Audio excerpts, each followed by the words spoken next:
Bonjour à toutes et à tous, j'espère que vous allez bien et bienvenue sur Ingénierie de l'eau.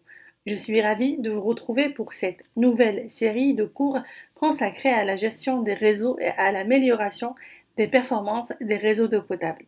Comme je vous l'ai expliqué dans la précédente vidéo, cette série comprendra 6 parties. Si vous ne l'avez pas encore vue, je vous encourage à le faire pour avoir une vue d'ensemble de ce que nous allons aborder ensemble. Aujourd'hui, nous entamons la partie 1 de cette série, à savoir la conception des réseaux de distribution d'eau potable et la terminologie.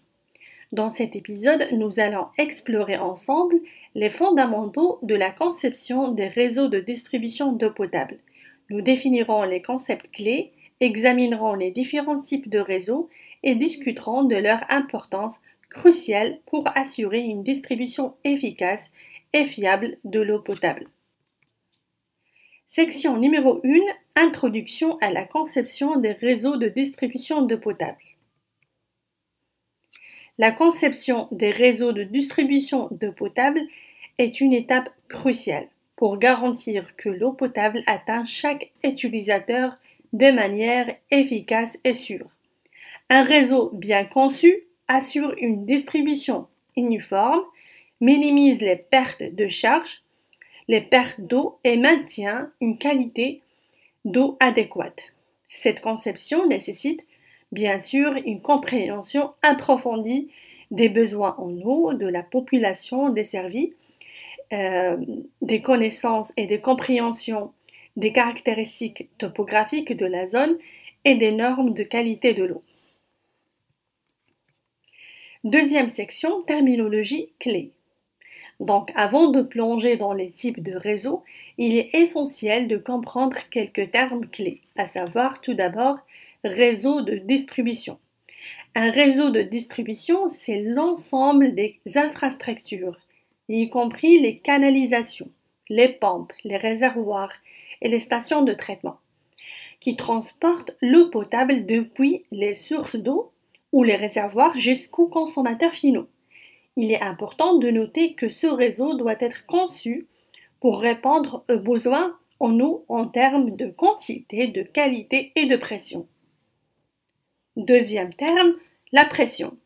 La pression, c'est la force exercée par l'eau dans le réseau, mesurée en pascal ou en mètres coulomb d'eau. Une pression adéquate est essentielle pour garantir que l'eau peut atteindre tous les utilisateurs, même ceux situés dans des zones élevées ou éloignées de la source d'approvisionnement. Troisième terme, le débit.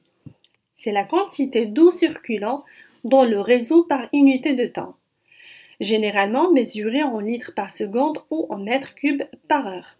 Le débit doit être suffisant pour répondre à la demande de tous les consommateurs, y compris les pics de consommation.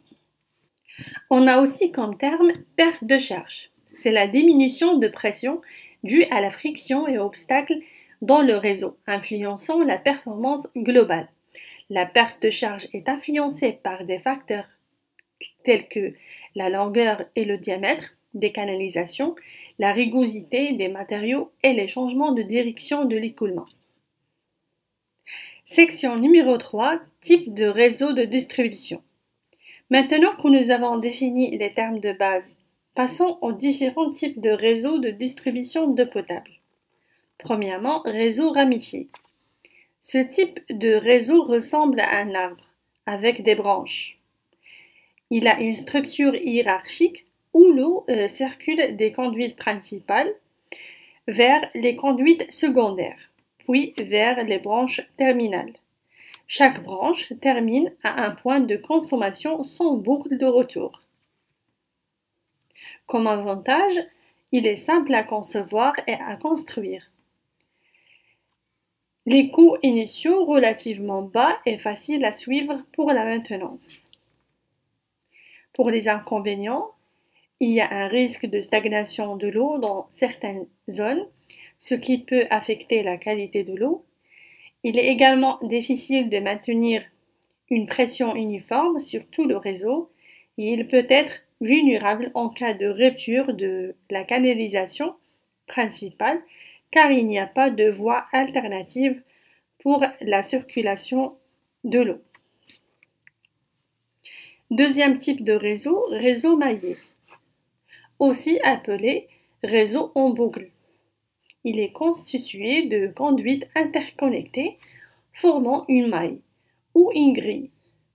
L'eau peut circuler dans plusieurs directions pour atteindre un point de consommation. Comme avantage, une distribution uniforme de la pression, flexibilité en cas de maintenance ou de rupture, car l'eau peut être redirigée par d'autres chemins. De plus, la circulation continue de l'eau aide à maintenir une meilleure qualité de l'eau en évitant les stagnations.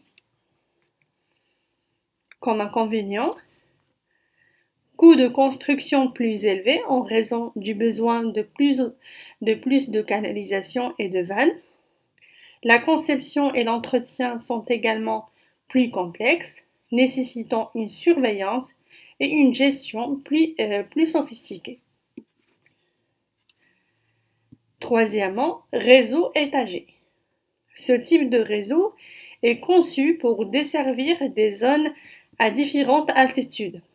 Il utilise des stations de pompage et des réservoirs intermédiaires pour maintenir la pression nécessaire à chaque niveau. Il est adapté aux terrains vallonnés et aux zones urbaines avec des variations d'altitude. Il permet de maintenir une pression adéquate à différentes altitudes en utilisant des stations de pompage et des réservoirs intermédiaires. Cela assure que même les zones situées en hauteur reçoivent une pression d'eau suffisante.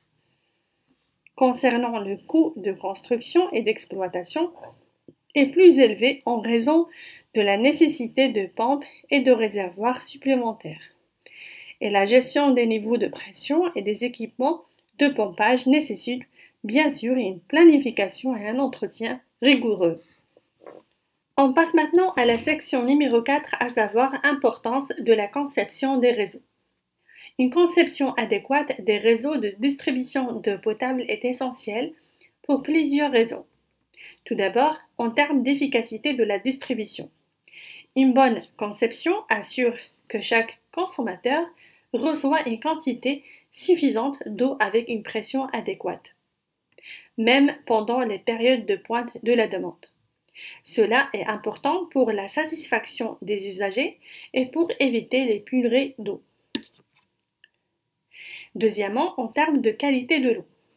Une conception optimale minimise les risques de contamination et de stagnation de l'eau. Les sections de canalisation où l'eau peut stagner sont des points potentiels de dégradation de la qualité de l'eau. Donc, un bon design favorise une circulation continue.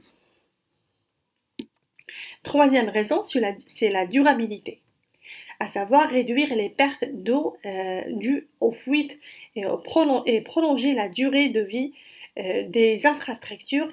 Donc, c'est un objectif clé. Une infrastructure bien planifiée et bien entretenue résistera mieux à l'essure et nécessitera moins de réparations coûteuses. Quatrième raison, l'adaptabilité.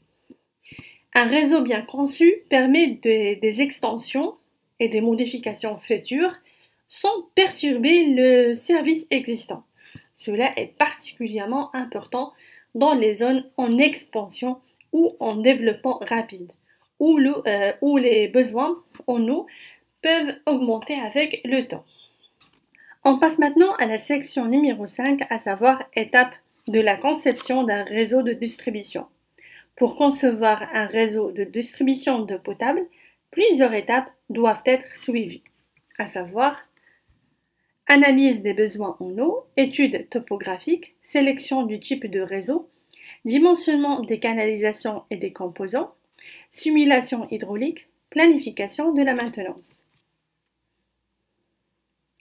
Concernant l'analyse des besoins en eau, il faut évaluer les besoins actuels et futurs en eau de la population desservie en tenant compte de la consommation domestique, industrielle, commerciale et publique. Deuxièmement, étude topographique. Il faut analyser la topographie de la zone pour déterminer les pentes, les altitudes et les obstacles naturels qui peuvent influencer le tracé des canalisations. Troisième étape, la sélection du type de réseau. Choisir entre un réseau ramifié, maillé ou étagé en fonction des caractéristiques de la zone, des besoins en eau et de contraintes budgétaires. Quatrième étape, dimensionnement des canalisations et des composants. Ici, il faut calculer les diamètres des canalisations, les capacités des réservoirs et les puissances des pompes nécessaires pour assurer une distribution efficace de l'eau.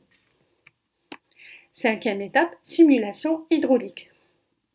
Dans cette étape, utilisez des logiciels de simulation pour modéliser le comportement du réseau sous différentes conditions de fonctionnement et identifier les points faibles et optimiser la conception. Sixième étape, planification de la maintenance. Ici, il faut élaborer un plan de maintenance préventive pour assurer le bon fonctionnement du réseau à long terme, incluant le contrôle régulier des équipements et la gestion des fuites. Voilà qui conclut notre première partie sur la conception des réseaux de distribution d'eau potable et la terminologie associée. Nous avons vu l'importance d'une conception adéquate, les termes clés à connaître et les différents types de réseaux ainsi que leurs avantages et inconvénients. Dans notre prochaine vidéo, nous verrons la gestion complète d'un réseau d'eau potable. N'oubliez pas de vous abonner pour ne pas manquer les prochaines vidéos et de laisser vos questions dans les commentaires. Et merci et à bientôt sur Ingénierie de l'eau.